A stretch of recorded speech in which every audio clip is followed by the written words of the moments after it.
Bienvenue pour un nouvel épisode de votre émission depuis Washington. Nous aborderons cette semaine les axes suivants. African Lion, les États-Unis et le Royaume du Maroc, deux armées, main dans la main. Trump et Al-Shara à Riyad, la naissance d'une nouvelle architecture géopolitique au Moyen-Orient. Sommet arabe à Bagdad, les chefs d'État boudent le sommet de la Ligue arabe. Nous entamons cette édition avec les manœuvres militaires d'African Lion, les plus vastes du continent africain. Une fois de plus, le Maroc et les États-Unis réaffirment côte à côte la solidité de leur partenariat stratégique à travers la participation de milliers de soldats issus des deux nations, ainsi que d'autres pays alliés. L'édition de cette année transcende le seul cadre militaire en portant un message fort en faveur de la stabilité régionale, de la préparation stratégique et de la coopération en matière de sécurité tant en Afrique du Nord que dans la région du Sahel. Dans la suite de ce numéro, nous porterons notre attention sur le Moyen-Orient où les relations entre Washington et Damas ont récemment connu un tournant inattendu à la suite de la visite du président Donald Trump dans le Golfe. Dans un geste diplomatique imprévu, le président américain a rencontré le président syrien, une rencontre que certains analystes perçoivent comme le prélude possible à une réorientation de la politique américaine envers la Syrie. Alors que les projecteurs étaient braqués sur le sommet arabe consécutif à la tournée du président Trump dans les pays du Golfe, les attentes ont été largement déçues. L'absence notable de plusieurs chefs d'État et la faible mobilisation populaire autour de l'événement ont alimenté un sentiment généralisé de désillusion.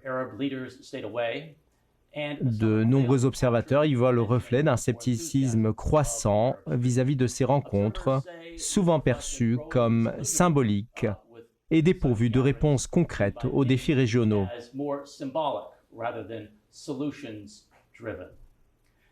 Pour discuter de ces sujets, nous aurons le privilège d'accueillir Robert Satloff, le directeur exécutif du Washington Institute for Near East Policy et éminent spécialiste des dynamiques moyen-orientales du monde islamique et de la politique étrangère des États-Unis.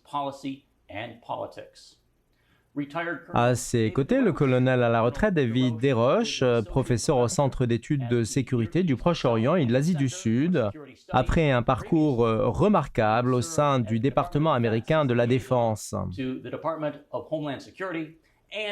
Et comme à l'accoutumée avec nous également, George Landry, président du Frontiers of Freedom Institute, centre de recherche fondé par le sénateur américain retraité Malcolm Wallop. Alors avant d'entamer notre débat, nous rejoignons notre correspondante Sholouk Diab pour un compte-rendu consacré aux exercices African Lion.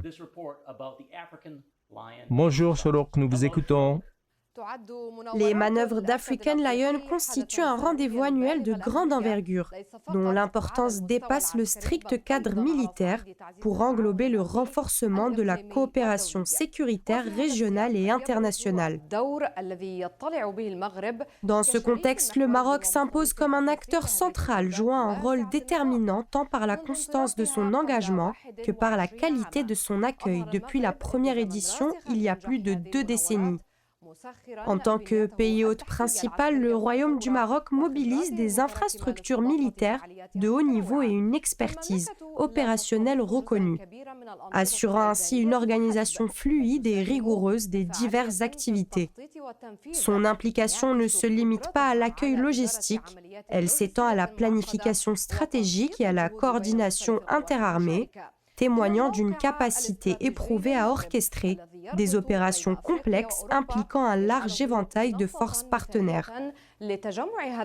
Par sa position géostratégique unique à la confluence de l'Afrique et de l'Europe, le Maroc constitue un carrefour privilégié pour les échanges militaires multilatéraux. Les forces armées royales marocaines, fortes d'une solide expérience dans la lutte contre le terrorisme, La criminalité transnationale et les menaces hybrides apportent une contribution substantielle à la réussite de ces manœuvres. Leur parfaite connaissance des enjeux sécuritaires en Afrique du Nord et dans la région sahélienne confère aux exercices une dimension réaliste et opérationnelle, propice à l'élaboration de doctrines communes. Au-delà de l'entraînement technique, African Lion se veut un espace de partage d'expertise, de renforcement des capacités et de consolidation de mécanismes de coordination face aux menaces croissantes. À travers une diversité de scénarios, les participants sont amenés à expérimenter des tactiques avancées, à tester l'interopérabilité de leur système et à perfectionner leurs réponses conjointes aux crises. L'organisation régulière de cet exercice par le Maroc confirme son rôle central dans la promotion d'une sécurité régionale stable.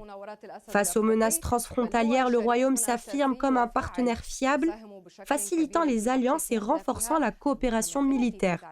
Il ne se contente pas d'accueillir l'exercice African Lion, il en est un acteur clé, contribuant activement à un environnement plus sûr en Afrique. Ce rôle renforce sa position de puissance régionale engagée pour la stabilité collective.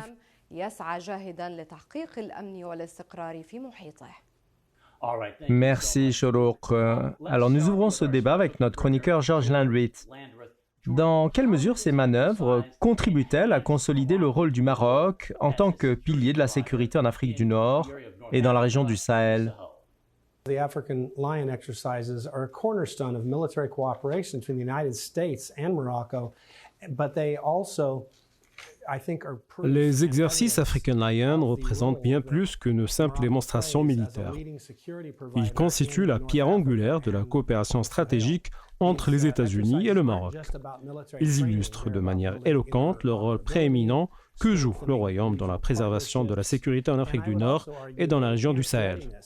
Loin de se limiter à la formation tactique, ces manœuvres englobent également le renforcement des capacités économiques, l'amélioration de la compétitivité régionale et la consolidation des partenariats face aux menaces transnationales majeures telles que la traite des êtres humains, le terrorisme et l'instabilité régionale. Le Maroc n'est pas simplement un pays hôte, il est un acteur central, fiable et stratégique, doté de forces armées professionnelles, expérimentées et hautement compétentes.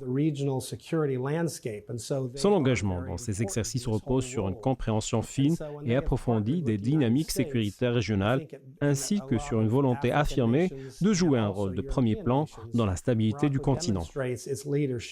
Le Royaume coopère étroitement avec les États-Unis, mais également avec plusieurs partenaires africains et européens dans une logique de formation conjointe, de transfert technologique et de développement de mécanismes de réponse coordonnés.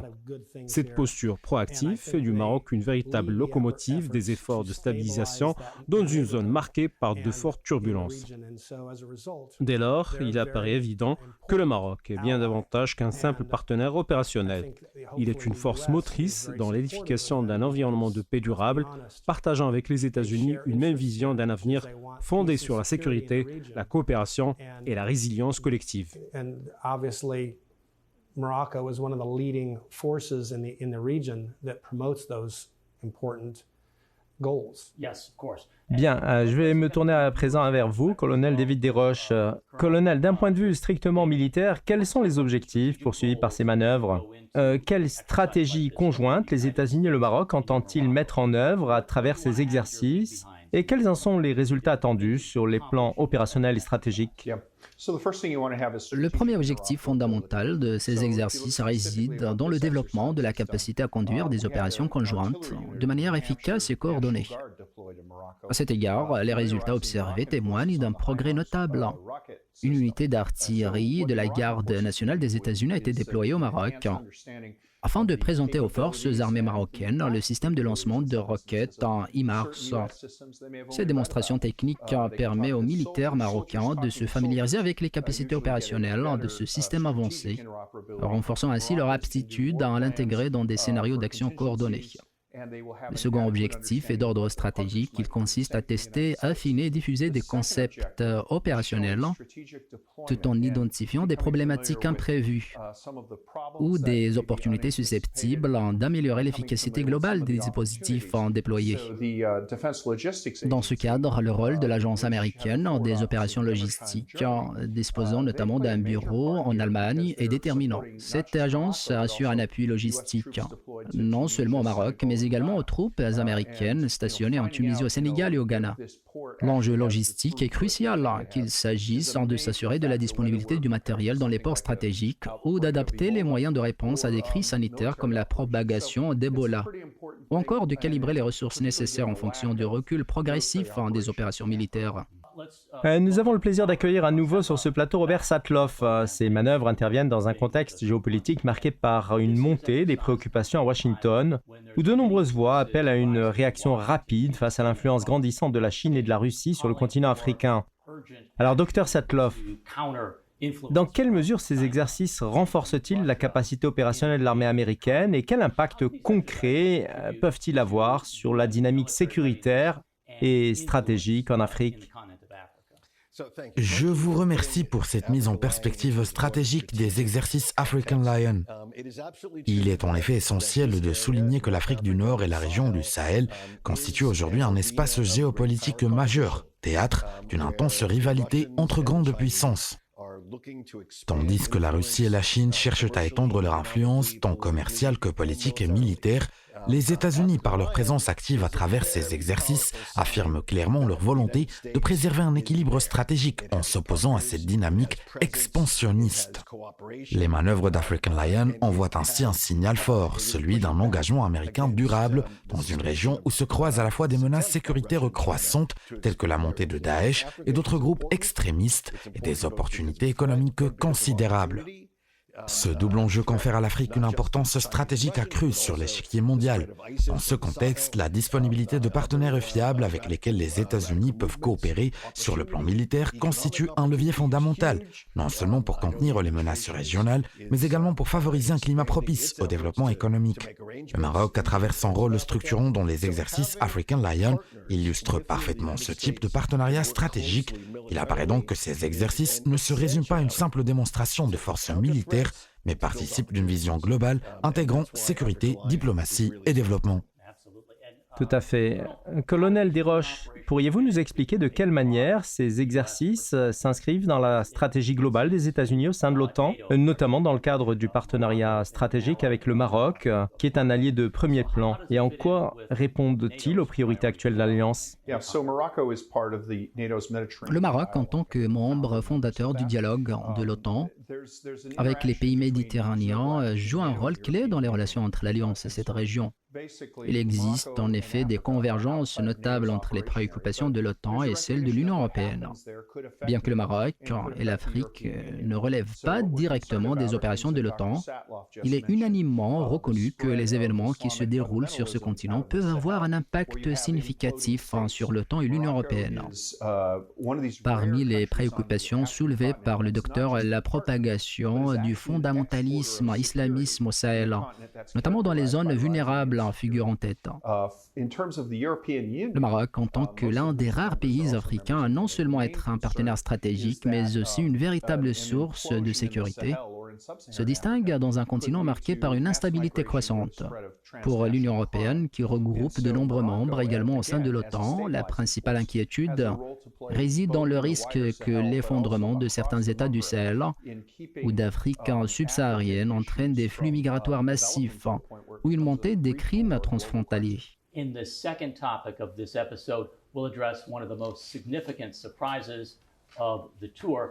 Dans le second volet de cet épisode, nous abordons l'une des surprises les plus marquantes de la tournée du président Trump dans le Golfe, à savoir sa rencontre avec le président syrien. À ce propos, Donald Trump a déclaré, je cite, « J'ai rencontré le nouveau dirigeant de la Syrie, c'est un homme fort et je pense qu'il est bon, nous allons lui donner une chance. » Alors, quelle est votre analyse de cette déclaration et sur la manière dont elle semble laisser la porte ouverte à tous les scénarios sans apporter de clarté? in the Gulf region. So the president's engagement with Ahmed al-Shara, the interim president of Syria, was one of the most fascinating. La rencontre entre le président Donald Trump et Ahmed al-Shara, figure complexe du régime syrien, a constitué l'un des moments les plus inattendus de sa tournée dans le Golfe. Il convient de rappeler qu'al-Shara possède un passé marqué par des rôles ambivalents. Autrefois chef d'un groupe qualifié de terroriste, il était auparavant identifié comme militant radical. Aujourd'hui, il adopte un style occidental, tant dans sa tenue que dans son discours, affichant une posture beaucoup plus modérée que celle qui lui était traditionnellement attribuée. Son nom a récemment émergé dans les sphères politiques américaines, suscitant des débats sur la manière d'engager un dialogue avec ce nouvel acteur et sur la gestion des relations avec les autorités syriennes actuelles.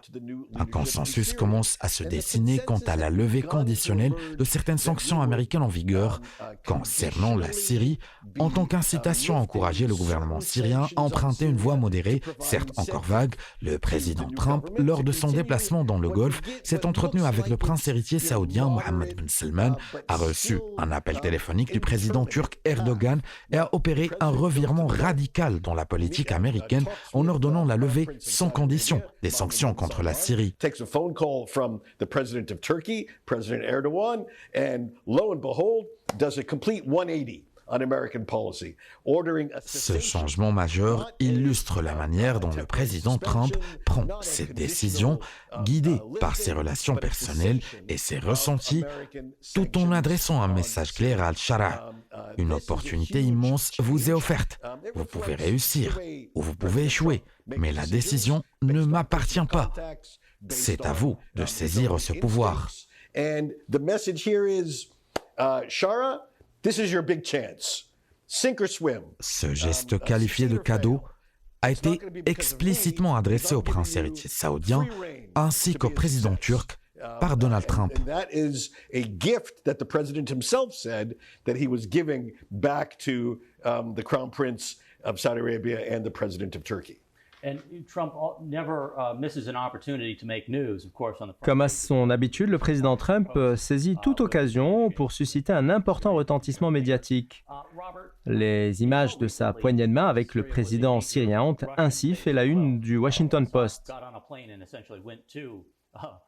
Il convient de rappeler que jusqu'à récemment, la Syrie constitue un allié majeur de la Russie et que le président Assad s'y est réfugié après avoir quitté Damas. Certains interprètent ce tournant comme une avancée stratégique pour les États-Unis au détriment de la Russie et de l'Iran. Alors dans ce contexte, comment analysez-vous l'impact de ce changement sur la diplomatie régionale, d'autant qu'il s'agit d'un régime en opposition ouverte avec Washington depuis de nombreuses années? Fighting other elements at the same time. Yeah, so there is no doubt that the fall of the Assad regime after 50 years of Assad père and Assad fils running. Sans conteste, la chute du régime d'Assad succédant à près d'un demi-siècle de pouvoir exercé par son père représente un gain stratégique majeur pour les intérêts américains. Iran's axis of resistance, Iran's axis of terrorism and subversion throughout. Ce régime s'inscrivait au sein de l'axe de la résistance iranien, constitutif d'un réseau de soutien au terrorisme et au sabotage orchestré par l'Iran à travers la région. Bachar Assad porte la responsabilité des massacres les plus atroces perpétrés contre sa propre population, recourant notamment à des armes chimiques. Des centaines de milliers de Syriens ont péri sous la brutalité de son régime, provoquant le plus vaste déplacement de population qu'ait connu le Moyen-Orient. La moitié de la population syrienne a ainsi été contrainte à l'exode, faisant de la chute d'Assad un événement indéniablement positif. Cependant, les perspectives qui s'ouvrent après sa disparition soulèvent de nombreuses interrogations. L'espoir demeure qu'un gouvernement raisonnablement efficace et modéré puisse lui succéder en Syrie. À ce jour, le régime syrien conserve le contrôle de la majeure partie du territoire national et cherche à étendre son autorité à des zones plus vastes. Parmi les enjeux géopolitiques majeurs, la perte d'une continuité territoriale permettant à l'Iran d'opérer de Téhéran jusqu'à la Méditerranée via l'Irak constitue un coup dur pour son influence régionale. Cette continuité avait déjà été compromise par l'élimination du Hezbollah au Liban, opération rendue possible grâce à Israël. La chute du régime Assad porterait un coup dévastateur à l'Iran, tandis qu'un retrait russe de Syrie représenterait un avantage stratégique supplémentaire pour les États-Unis. Le nouveau gouvernement syrien cherche à réduire ses dépendances vis-à-vis de Moscou, dans l'espoir de devenir un partenaire véritablement autonome. L'avenir reste incertain, mais nous abordons cette évolution avec un certain optimisme.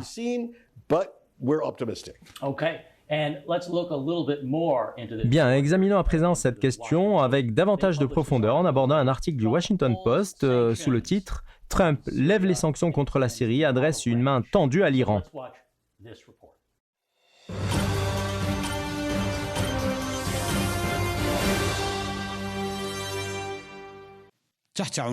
Sous le titre « Trump lève les sanctions contre la Syrie et adresse une main tendue à l'Iran », The Washington Post publie un article débutant ainsi « Le président Trump a annoncé son intention de lever les sanctions imposées au gouvernement syrien et a adopté pour la première fois un ton ferme quant à sa volonté de négocier avec l'Iran, traduisant ainsi une réorientation majeure de la politique étrangère américaine visant à reconfigurer les relations avec les adversaires de longue date. » Le président déclarait « En réalité, certains des alliés les plus proches des États-Unis sont des pays contre lesquels nous avons combattu pendant des générations et ils sont désormais nos amis et partenaires. » Le quotidien poursuivait en rapportant que le président Trump a affirmé qu'il ne permettrait jamais à l'Iran d'acquérir l'arme nucléaire tout en manifestant sa volonté de poursuivre les négociations visant à limiter le programme nucléaire iranien en échange d'un allègement des sanctions.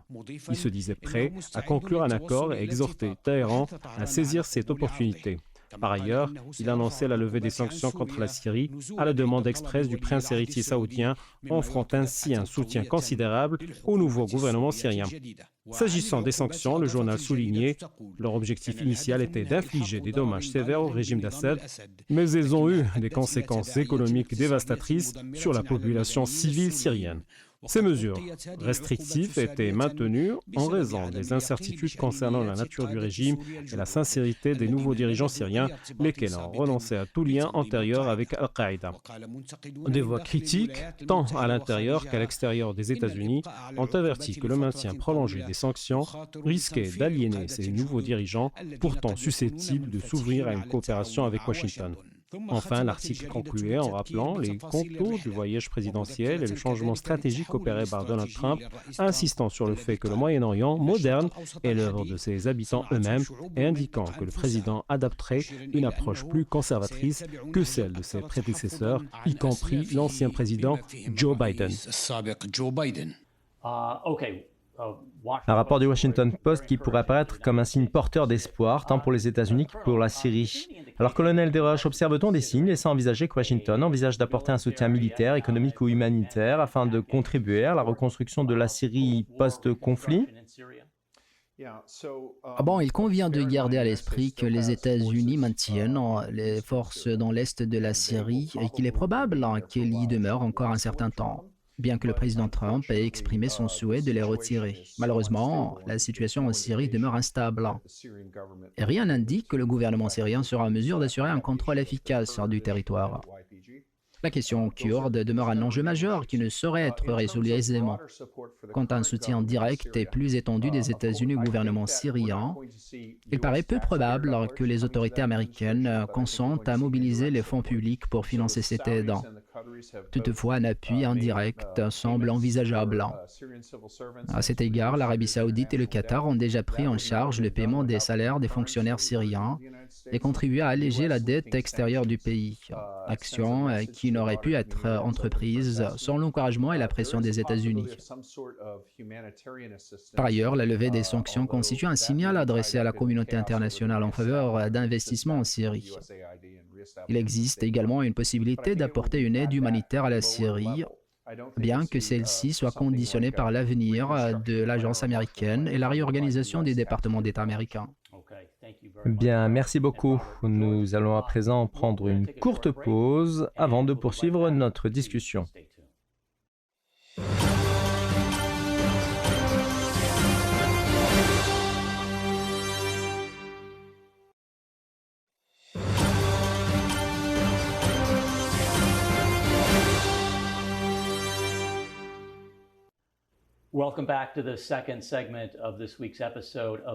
Nous voilà de retour pour la suite de votre émission depuis Washington. Nous poursuivons notre analyse des relations américano-syriennes. Après un quart de siècle d'impasse diplomatique, le président Donald Trump a marqué une rupture en rencontrant le président syrien qui jusqu'à récemment était perçu comme un affilié à un mouvement extrémiste. Alors, Dr Satloff, certains critiques reprochent à M. Trump une précipitation dans ce rapprochement avec les autorités syriennes, notamment à la suite de son entretien téléphonique avec le président turc Erdogan et suite à sa rencontre avec le prince héritier saoudien. Alors, selon vous, cette décision soudaine a-t-elle contribué à semer la confusion au sein de la communauté internationale? Well, the word I would use is impulsive more than hasty. Certainly impulsive. It was only a few days before this that the Secretary of State... Le terme que j'emploierais pour qualifier l'action de Trump n'est pas téméraire, mais plutôt irréfléchi. Quelques jours avant cette initiative, son secrétaire d'État Marco Rubio avait publié une liste de 8 conditions devant servir de fondement à la décision de lever les sanctions américaines contre la Syrie. Cette liste semblait constituer le socle de l'approche américaine à l'égard du nouveau régime syrien. Toutefois, lors de sa visite à Riyad, le président Trump a balayé ses exigences d'un revers de main en déclarant « Nous lèverons les sanctions sans aucune condition. Nous attendons pourtant de la Syrie qu'elle prenne des mesures concrètes sur des questions majeures telles que le désarmement, la recherche des restes des soldats américains ainsi que sur le respect des droits des minorités, entre autres. » Or, la levée des sanctions ordonnées par le président Trump ne sera assortie d'aucune condition. Cette décision a suscité des interrogations parmi les responsables. Quelles en seront les implications? Comment sera-t-elle mise en œuvre? Le président dispose-t-il de l'autorité nécessaire pour lever ces conditions?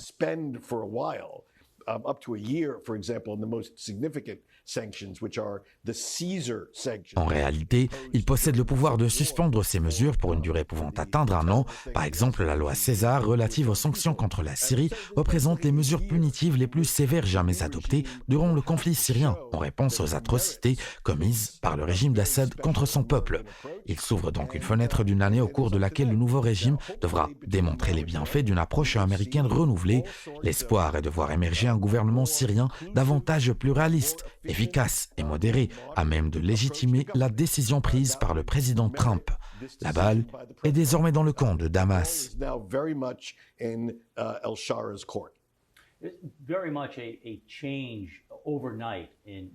Il s'agit incontestablement d'un bouleversement majeur survenu de manière soudaine dans les relations entre les États-Unis et la Syrie. Il y a 20 ans, les États-Unis menaient une guerre d'une grande envergure en Irak, tandis que la Syrie servait alors de porte d'entrée aux militants cherchant à infiltrer le territoire irakien. Aujourd'hui, selon le Times of Israel, le président Trump semble vouloir relancer les accords d'Abraham qu'il a soutenus au cours de son premier mandat. Pensez-vous que cette orientation constitue la voie que Trump entend promouvoir en collaboration avec les pays du Golfe et du Moyen-Orient?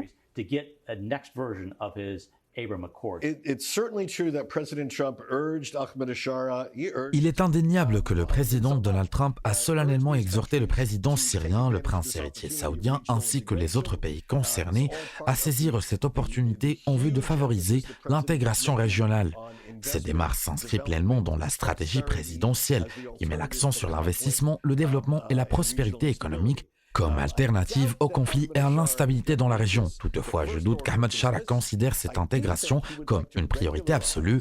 Il me semble davantage animé par la volonté de réguler ses relations avec Israël, d'autant plus que les autorités israéliennes demeurent sceptiques quant à l'évolution de la situation en Syrie.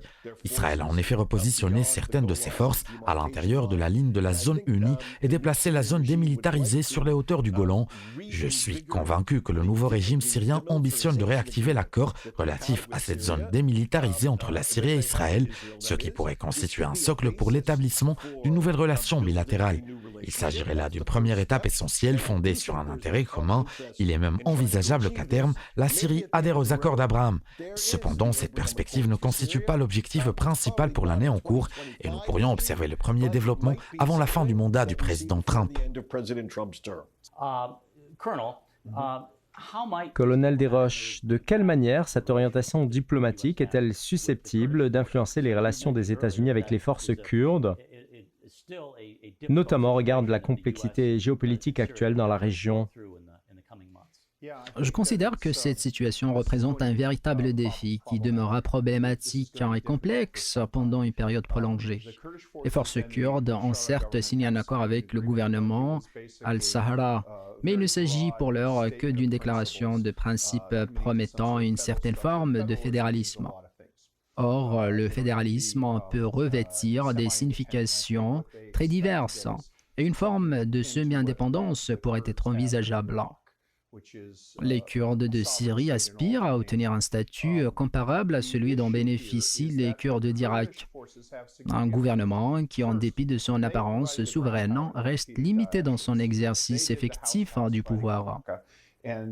En Syrie, les Kurdes exercent une influence réelle et ont constitué les forces terrestres ayant vaincu Daesh, menant des combats acharnés notamment lors de la libération de Raqqa, quartier par quartier. Ils revendiquent légitimement devoir verser un lourd tribut dans cette lutte, ce qui rend toute concession à un interlocuteur ayant par le passé entretenu des relations relativement conflictuelles avec eux, d'autant plus difficile. Par ailleurs, les Kurdes détiennent actuellement des prisonniers de Daesh au nom de la communauté internationale, sans qu'aucune solution claire n'ait été proposée pour gérer ce dossier délicat, alors que ces détenus représentent une menace potentielle à l'échelle mondiale.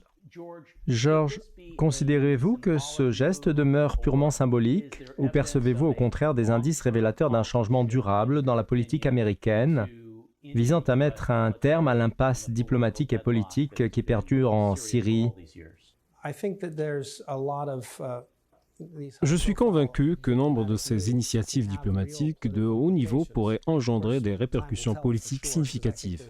Bien entendu, seul le temps nous permettra d'en juger pleinement, mais je demeure persuadé qu'un potentiel réel existe tant pour la réussite de ces efforts que pour un éventuel retour à la situation antérieure.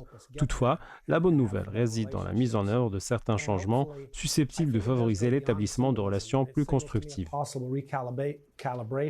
J'espère sincèrement que cette dynamique dépassera le simple cadre symbolique pour constituer une véritable opportunité de réévaluation de la politique américaine à l'égard de la Syrie. Reste à voir si les dirigeants syriens sauront en tirer profit. Il est à noter que cela constitue un signe positif, car durant une décennie, peu d'actions concrètes ont été entreprises à cet égard, témoignant d'un certain désintérêt. Or, le président semble désormais envisager une posture plus proactive, suggérant que les États-Unis pourraient se montrer utiles et solidaires à condition d'une réciprocité de la part des autorités syriennes. Nous attendons donc de voir comment cette approche se déploiera. Par ailleurs, encourager la Syrie à adhérer aux accords d'Abraham pourrait représenter une étape cruciale dans la mesure où cela contribuerait à limiter l'influence régionale de l'Iran.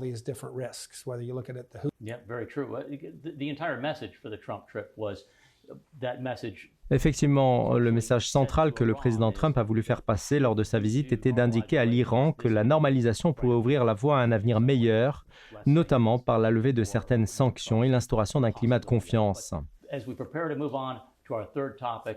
Alors avant d'aborder le troisième volet de cet épisode, prenons un moment pour analyser ce rapport qui examine les défis actuels auxquels se heurtent les perspectives de normalisation entre les États-Unis et la Nouvelle-Syrie, ainsi que le contexte de ce brusque changement dans les relations bilatérales.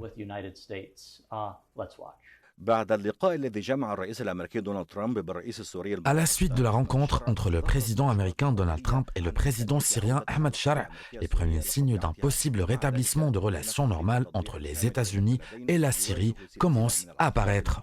Toutefois, l'aboutissement d'une normalisation complète se heurte à une série d'obstacles complexes et interdépendants qui requièrent une analyse approfondie. La persistance de groupes extrémistes en Syrie, notamment les vestiges de Daesh, ainsi que d'autres factions, constitue une menace directe pour la sécurité des États-Unis et de leurs alliés. Cela impose au gouvernement intérimaire syrien de démontrer une capacité effective à combattre ces groupes, conditionnée à une coopération sécuritaire, transparente et fiable.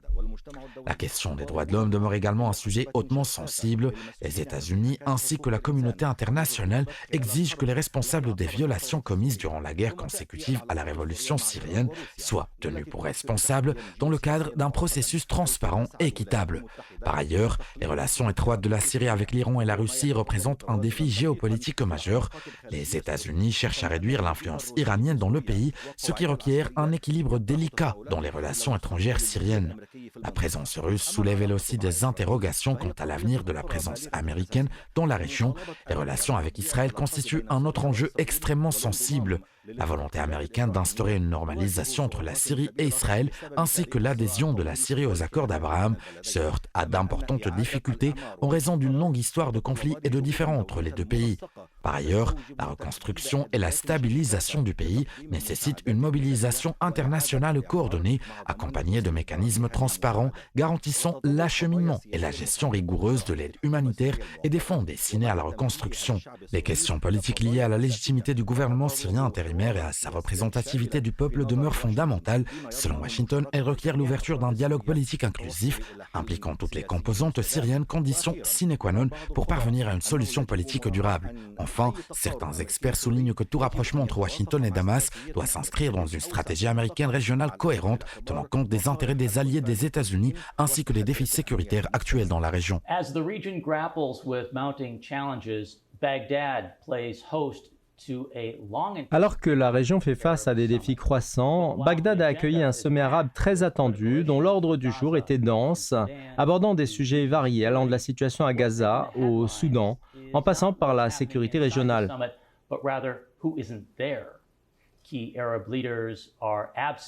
Toutefois, l'attention médiatique s'est davantage portée sur les absences remarquables que sur le contenu même des débats. L'absence de nombreux dirigeants et le faible engagement populaire à travers le monde arabe ont suscité des interrogations quant à l'avenir de l'unité arabe et de l'action collective.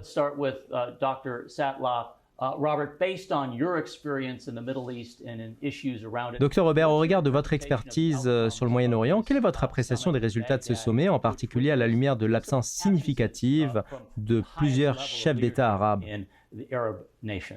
I'm afraid to say that that Arab summitry is a dinosaur from the past. We are in an era of individual states exerting. Je crains de voir affirmer que le sommet arabe s'apparente aujourd'hui à un vestige d'un passé révolu. Nous évoluons désormais dans une phase où chaque État exerce sa souveraineté nationale de manière autonome, parfois en coopération avec certains partenaires, mais le plus souvent de manière isolée.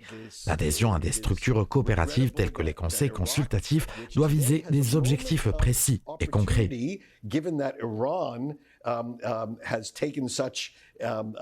Il est d'autant plus regrettable que l'Irak disposait aujourd'hui d'une opportunité majeure, notamment à la suite des revers successifs subis par l'Iran au cours de l'année écoulée avec la chute du régime d'Assad, son allié syrien, ainsi que l'affaiblissement significatif du Hezbollah et du Hamas, aurait pu en sortir renforcé et plus autonome. Ce sommet arabe aurait pu en être le témoignage éclatant. Malheureusement, certains dirigeants arabes étaient préoccupés par d'autres intérêts, notamment en lien avec les répercussions de la tournée présidentielle de Trump dans les États du Golfe. L'enthousiasme et la volonté d'aborder avec sérieux les enjeux essentiels faisaient cruellement défaut lors du sommet de Bagdad. L'Irak a donc manqué une occasion historique. Je regrette profondément cette situation, mais la réalité demeure, les plus beaux jours de l'Irak semblent désormais derrière lui.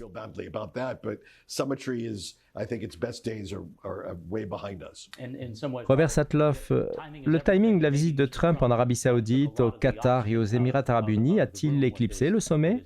Ou bien ce dernier manquait-il déjà d'éclat dès l'origine? Quel est votre avis à ce sujet?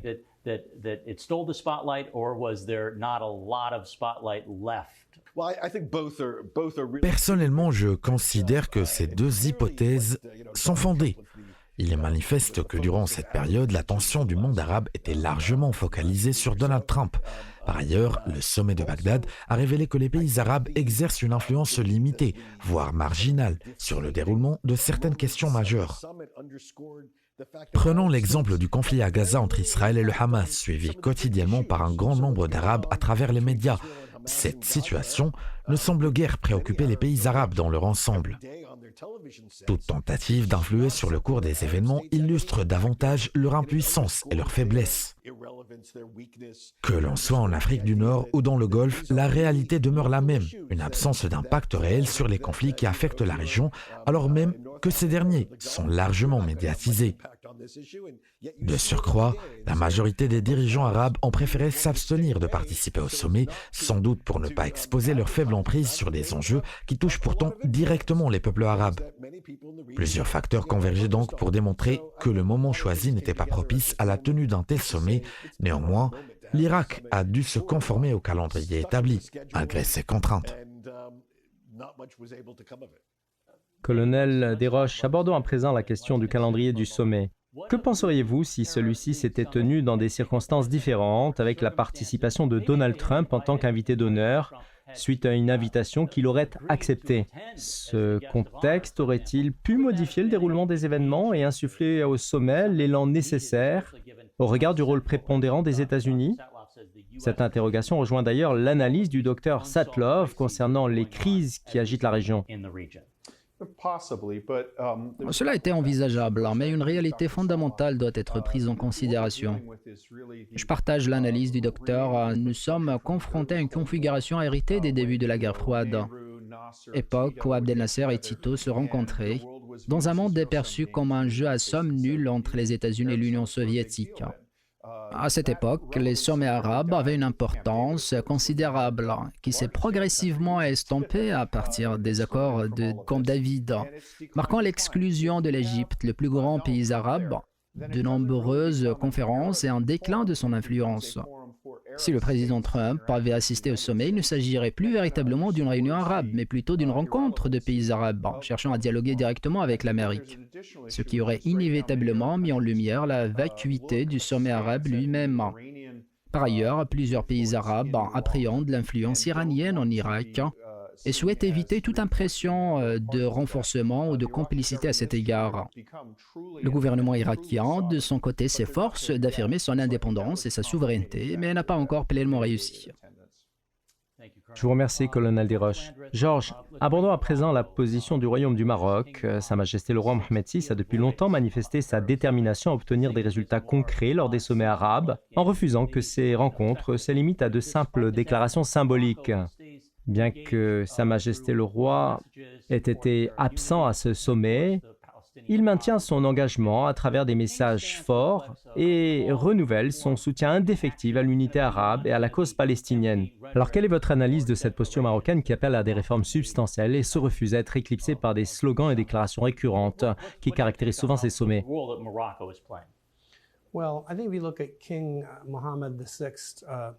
Il apparaît clairement que Sa Majesté le roi Mohamed VI est un dirigeant d'une influence considérable. Il serait inexact de parler de boycott, il convient plutôt de reconnaître qu'il privilégie une approche distincte axée sur la concrétisation d'objets tangibles, en évitant les déclarations purement symboliques. Son leadership se caractérise par une efficacité manifeste, témoignant de son engagement à impulser un changement réel, à promouvoir des avancées substantielles et à générer des bénéfices concrets, qu'ils soient économiques, diplomatiques, stratégiques ou liés aux efforts de stabilité en Afrique du Nord et dans la région du Sahel. Ainsi, Sa Majesté le Roi a démontré une remarquable efficacité et il serait erroné d'interpréter son absence au sommet comme un signe d'indifférence. Cette lecture serait à rejeter à la lumière de son parcours et de son intérêt manifeste pour l'obtention de résultats probants. Par conséquent, je suis convaincu que Sa Majesté attache une importance primordiale à transcender les enjeux purement symboliques tout en assumant pleinement son rôle de leader parmi les plus influents et efficaces de la région. Certains pensent que la division arabe est principalement due au désaccord sur la normalisation des relations avec Israël. Alors Robert, qu'en pensez-vous, notamment compte tenu des positions publiques de certains régimes qui rejettent la normalisation tout en entretenant des relations officieuses avec Tel Aviv? Comment expliquez-vous cette apparente contradiction? Il s'agit d'une question pertinente et je vous remercie vivement de l'avoir posée. La réalité actuelle au Moyen-Orient est que, de l'Afrique du Nord au Golfe, la quasi-totalité des acteurs régionaux s'efforcent sous diverses formes de coopérer avec Israël. Certains le font ouvertement, d'autres de manière discrète. Certains établissent ces relations officielles, tandis que d'autres privilégient des liens officieux. Plusieurs pays arabes disposent de relations diplomatiques formelles avec Israël, alors que d'autres entretiennent des partenariats commerciaux étroits sans pour autant formaliser de telles relations diplomatiques. Ainsi, le Qatar collabore avec Israël depuis plusieurs années. Cette situation a même contribué en partie à la crise survenue à Gaza, Israël ayant accepté que le Qatar apporte un soutien financier au Hamas à condition que cette aide reste confidentielle pendant une période déterminée. Par ailleurs, des entreprises israéliennes sont présentes en Afrique du Nord, notamment au Maroc. D'autres États tels que l'Algérie, bien qu'ils n'entretiennent pas de relations diplomatiques officielles avec Israël, maintiennent néanmoins certains contacts avec ce pays.